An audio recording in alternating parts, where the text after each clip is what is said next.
These car features seemed perfectly normal back in the 60s and 70s. We're talking about design choices that killed and injured many people, but somehow were considered acceptable engineering. Number 14 poisoned an entire generation, and we're still dealing with the consequences. Stick around, because this list gets progressively more insane. Number 1. Swivel front seats that rotated outward. The 1959 Chrysler and several models through the late 60s featured front seats mounted on a rotating mechanism.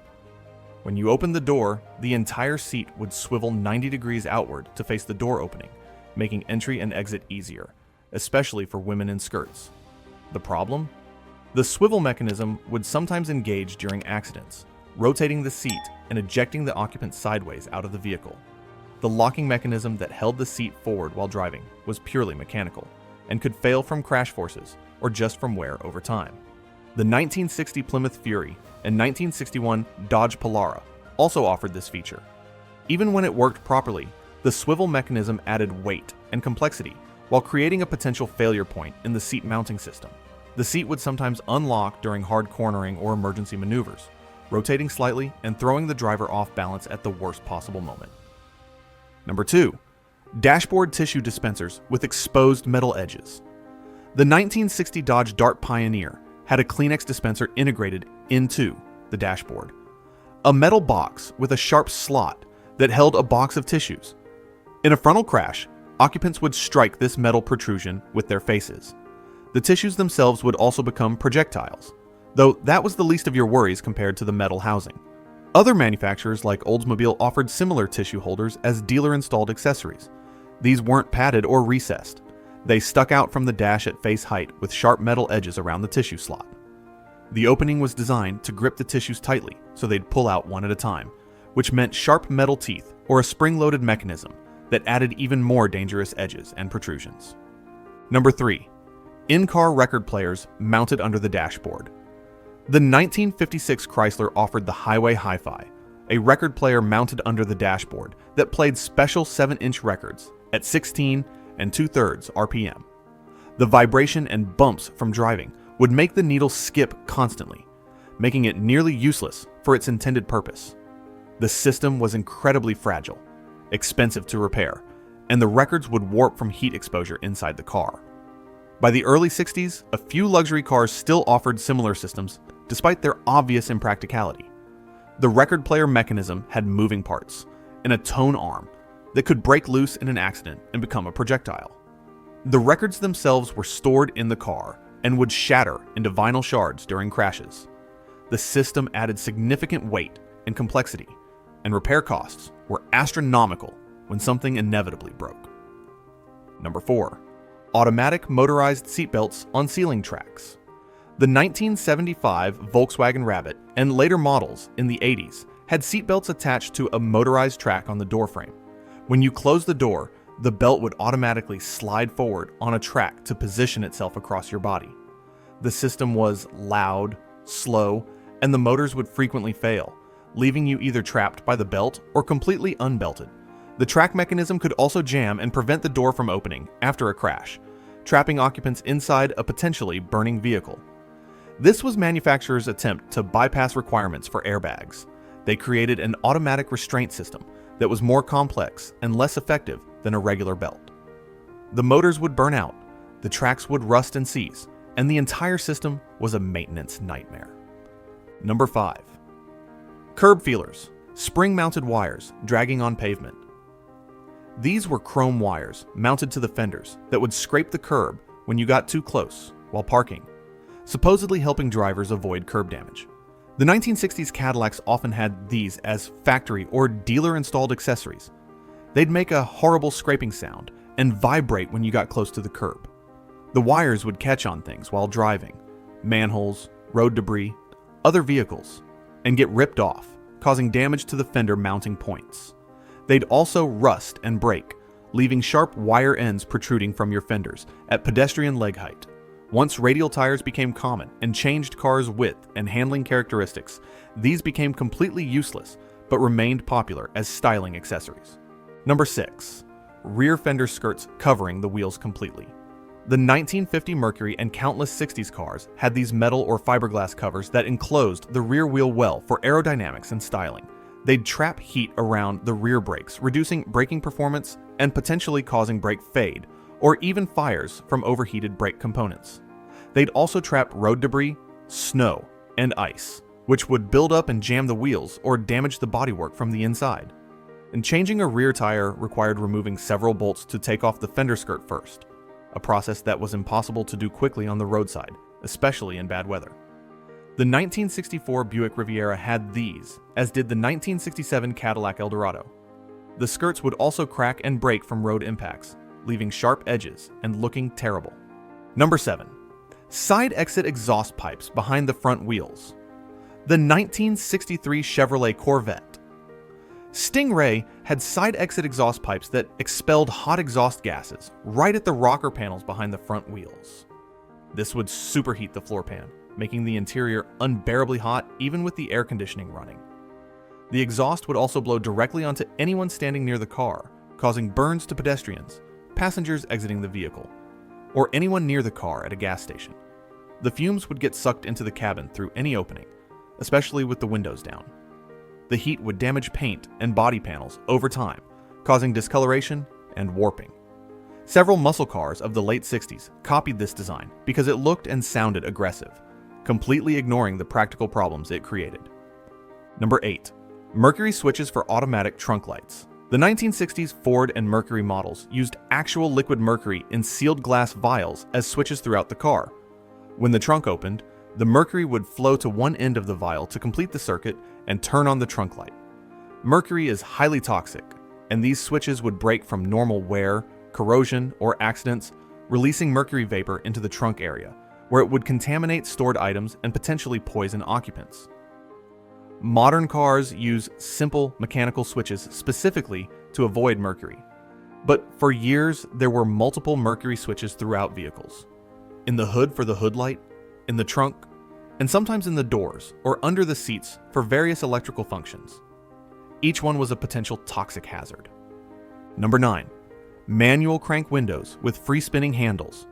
The window crank on the 1965 Chevrolet Impala, and most cars, wasn't ratcheted. It was direct drive connected straight to the regulator mechanism. If the window regulator broke or bound up, which happened frequently, the handle would spin backwards violently when you let go, capable of breaking fingers or wrists if you were still gripping it. The handle itself was metal and protruded into the cabin at knee or thigh height, causing injuries and side impacts when occupants were thrown against the door. The mechanism would also freeze in cold weather, and people would force the handle, breaking the regulator gears and leaving the window stuck in whatever position it was in. Number 10.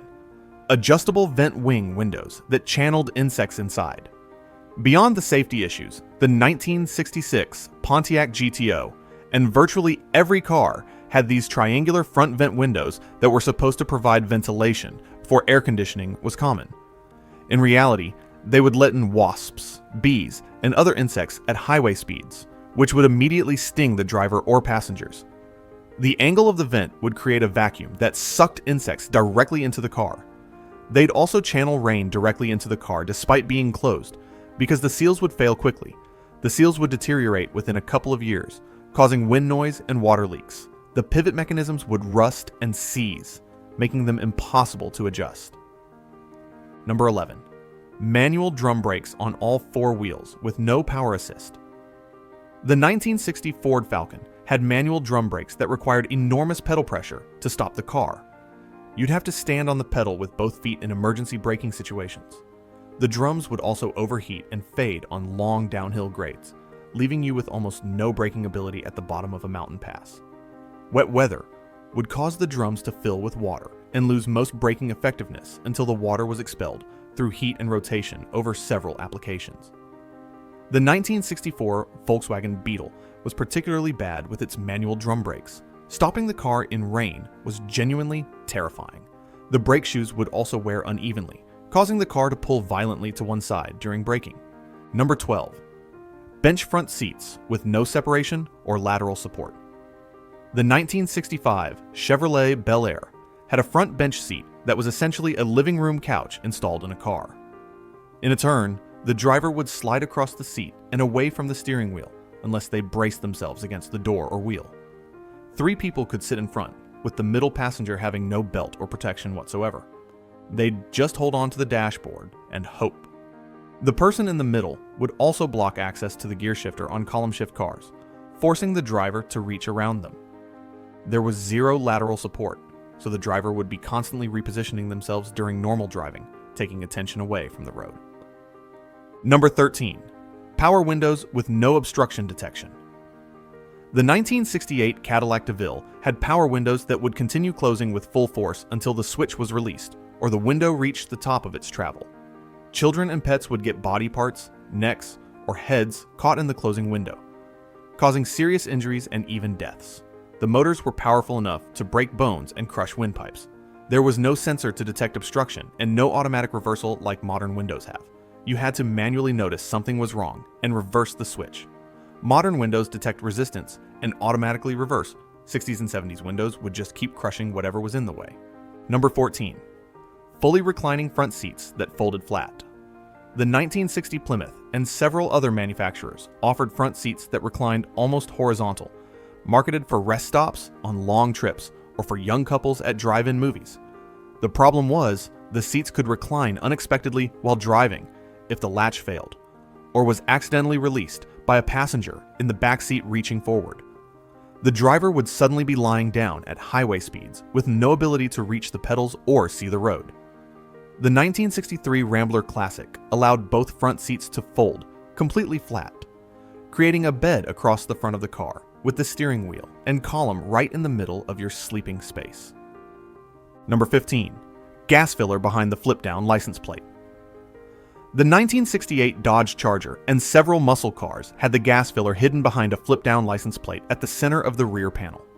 You'd have to walk around to the back of the car, flip down the plate, and fuel up from an awkward position.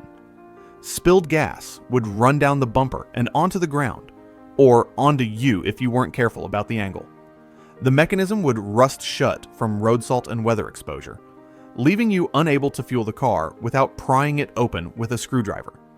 It also meant anyone could vandalize your fuel system easily, since there was no locking gas cap, just the flip-down plate that could be opened by anyone. Number 16. R12 air conditioning with single-zone temperature control. The 1970 Buick Electra had air conditioning, but the system was so poorly balanced that the passenger side vent would blow 50-degree air, while the driver's side was barely cool at 85 degrees. There was no way to adjust the balance. You just had to accept that one person would freeze while the other roasted. The R12 refrigerant was also destroying the ozone layer, though nobody knew it at the time. The AC compressor was massive and robbed significant horsepower from the engine. You could feel the car bog down when the compressor kicked on. When the system failed, which was often, it would leak refrigerant into the cabin, causing respiratory irritation and a distinctive chemical smell. Number 17. Pop-up headlights with failure-prone motors.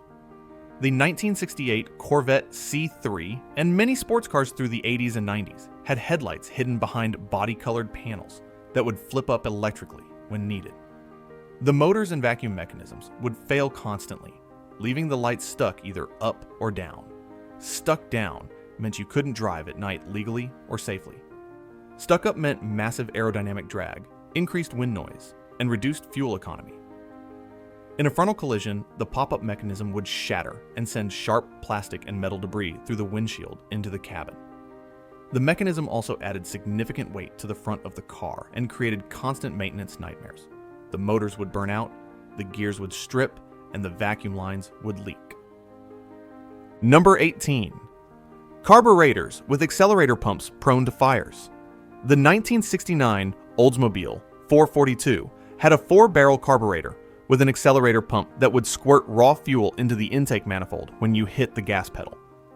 If the engine backfired, which was common with the high-performance engines and aggressive timing curves of the era, the raw fuel would ignite, causing a fire in the carburetor that would spread to the engine bay. The float bowl in the carburetor could also stick in the open position, causing fuel to overflow continuously onto the hot engine block and exhaust manifolds.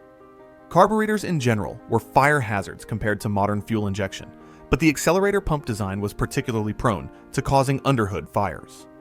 Number 19. manual choke cables running through the firewall. The 1967 Plymouth Barracuda and many cars had a manual choke cable running from a dashboard knob through the firewall to the carburetor. This cable would fray and break inside the firewall conduit from heat, vibration, and age. When it broke, the broken end could fall down and interfere with the throttle linkage, causing the throttle to stick at wide open position. The car would accelerate uncontrollably with no way to stop the engine except turning off the ignition, which would also immediately kill the power steering and power brakes, making the car nearly impossible to control. This caused numerous runaway car accidents and crashes. Number 20. Loose toolkits stored in the glove compartment. The 1961 Mercedes-Benz and several luxury European cars came with comprehensive toolkits, actual metal tools including pliers, screwdrivers, wrenches, and tire irons, stored loose in the glove box or in a pouch under the seat. In a crash, these tools would fly around the cabin like shrapnel, causing severe head injuries, broken bones, and lacerations. Some cars also included first aid kits with scissors, glass bottles of iodine or other liquids, and metal containers that became deadly projectiles. The 1965 BMW had a complete leather tool roll stored under the front seat with heavy metal tools. Everything inside the car became a weapon in those days. Nobody thought about securing items for crash safety. These features represent the truly bizarre engineering decisions of the era, not just unsafe, but weird solutions to problems that didn't need solving, or solving them in the worst possible way. The 60s and 70s were a strange time in automotive history, where style, novelty, and complexity often trumped basic functionality and safety. We're lucky that most of these ideas died out and were never repeated.